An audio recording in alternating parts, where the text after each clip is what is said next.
Nemo was a little clownfish who lived a quiet life with his dad, Marlin, on the Great Barrier Reef. Nemo longed for adventure, but Marlin worried about the dangers of the ocean. He barely let Nemo out of his sight. Nemo. Marlin. Mr. Ray.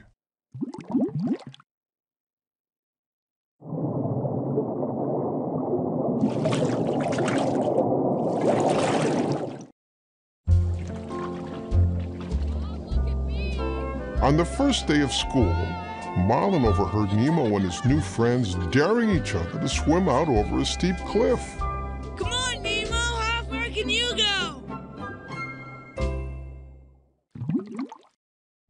Sheldon. Tad.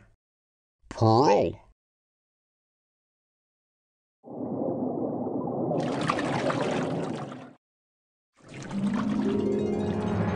Marlin panicked.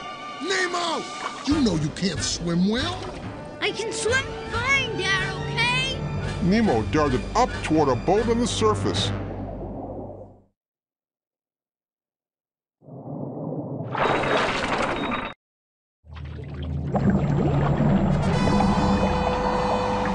As Nemo swam, a diver appeared behind him. The diver pulled out a net and caught Nemo.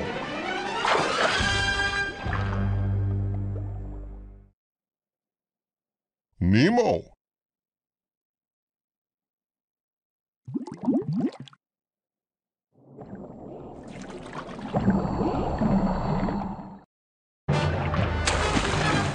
Then he returned to his boat and sped off, accidentally knocking one of his masks overboard. Marlin chased after the boat, but it was too fast. Has anybody seen a boat? Please!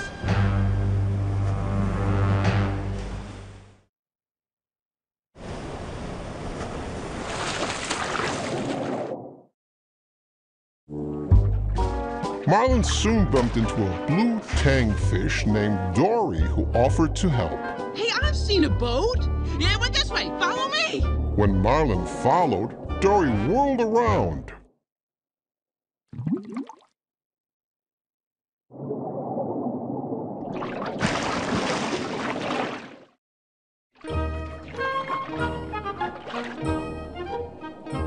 Stop following me, okay? What are you talking about? You're showing me which way the boat went. Dory looked surprised, then shook her head sadly. I'm so sorry. See, I suffer from short-term memory loss.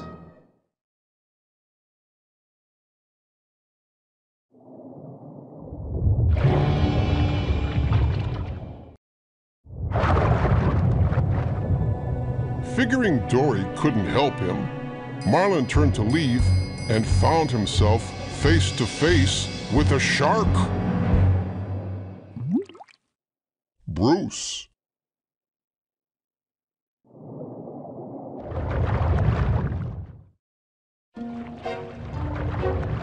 The shark invited Dory and Marlin to a get-together in an old sunken ship. Inside the ship were two other sharks, and together they pledged, "Fish are friends, not food." As they spoke, Marlin looked up and saw the diver's mask. Dory noticed some writing on the strap. It might be a clue to help them find Nemo. Anchor. Chum. Bruce.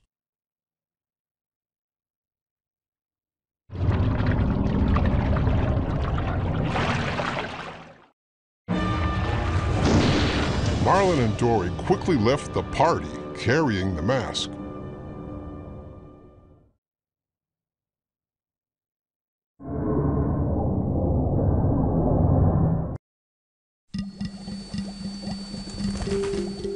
Miles away, Nemo had been taken to a fish tank in a dentist's office. A goofy gang of tropical fish lived there. The fish and their friend Nigel, a pelican, passed the time by watching the dentist work. Deb and Flo, Gurgle, Bloat, Bubbles, Nigel, Peach, Bloat.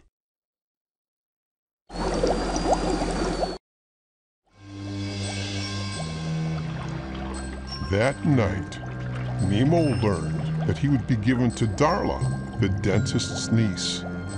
The tank gang warned him that Darla's fish never lived for very long. Their leader, Gil, took charge. We're gonna help him escape.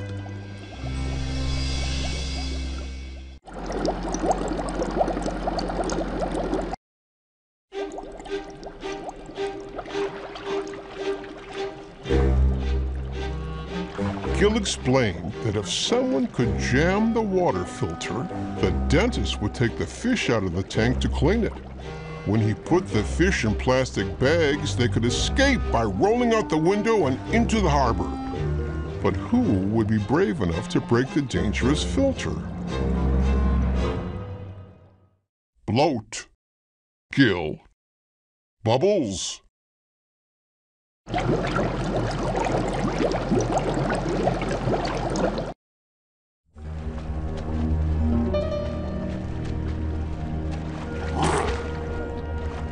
Deep in the ocean, Dory and Marlin were in a dark canyon. Marlin struggled to hold on to the lighted antenna of a dangerous anglerfish so that Dory could read what was written on the mask. P. Sherman, 42 Wallaby Way, City.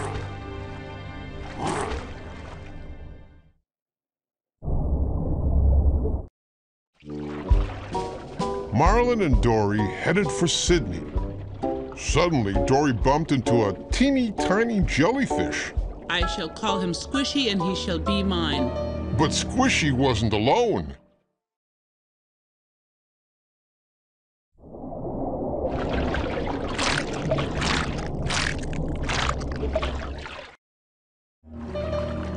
Soon they were surrounded by an entire forest of deadly jellyfish.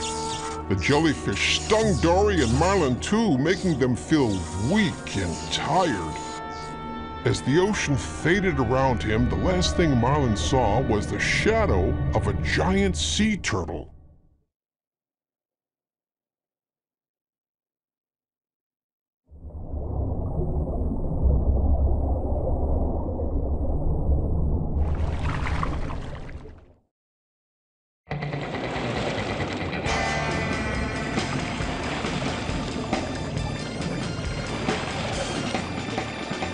When Marlin woke up, he was lying on the sea turtle's shell. The turtle introduced himself. Dude, name's Crush. Dory.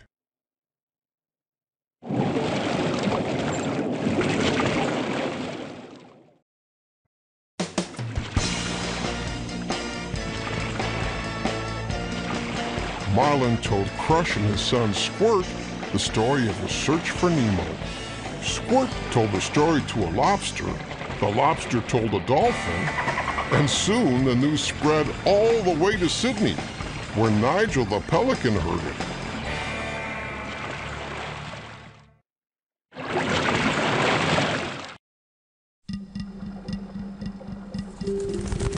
Nigel sped off to the dentist's office to tell Nemo. Your dad's been fighting the entire ocean looking for you. And the word is he's headed this way right now to Sydney. Really? Nemo realized that if he was ever going to get home, he had to be brave too.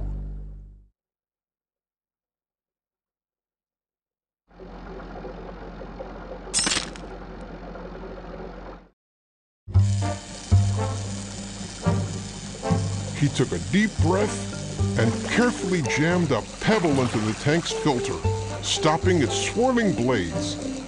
Soon the tank would be so dirty, the dentist would have to clean it.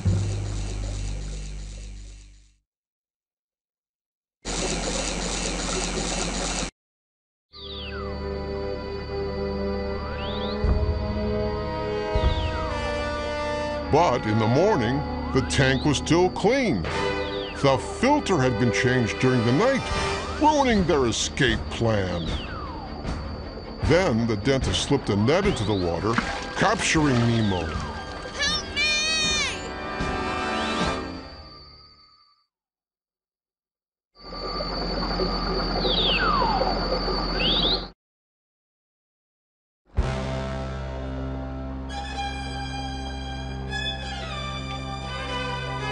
The dentist started to hand Darla the bag, but then he saw Nemo inside, belly up.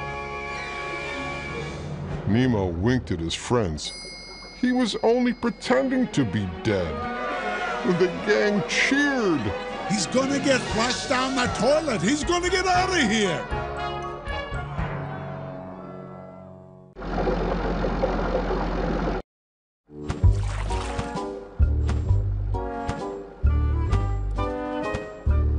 Outside Sydney, Marlin and Dory had met Nigel, who flew them straight to the dentist's office.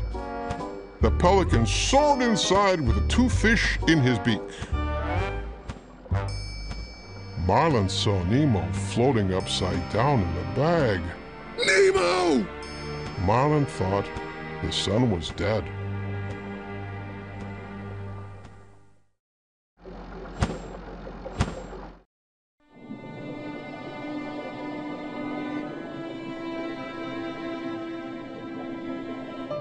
Nigel returned to the harbor.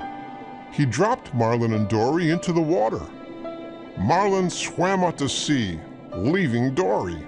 We were too late. I'm going home now.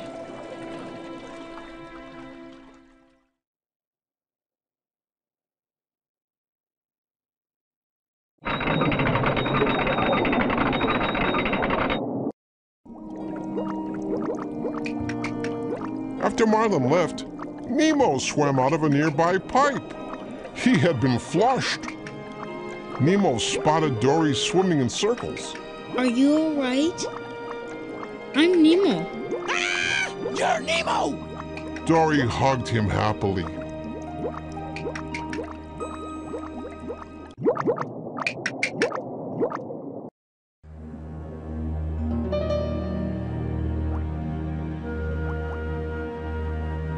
Nemo and Dory searched for Marlin, spotting him in the nearby fishing grounds. Daddy! Nemo! I'm coming, Nemo! As they swam toward each other, a big net dropped into the water and captured lots of fish, including Dory. But Nemo knew exactly what to do. Tell all the fish to swim down!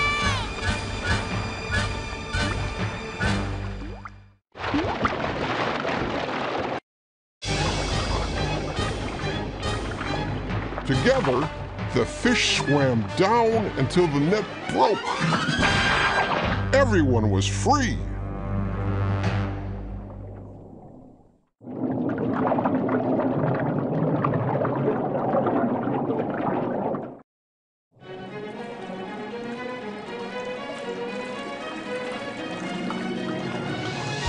Several weeks later, Nemo was back home and ready for school. This time, Marlin was ready too. He knew that his son could take care of himself. Nemo waved as he swam away. He swam back and hugged Marlin. Love you, Dad. Marlin smiled. I love you too, son. Now go have an adventure.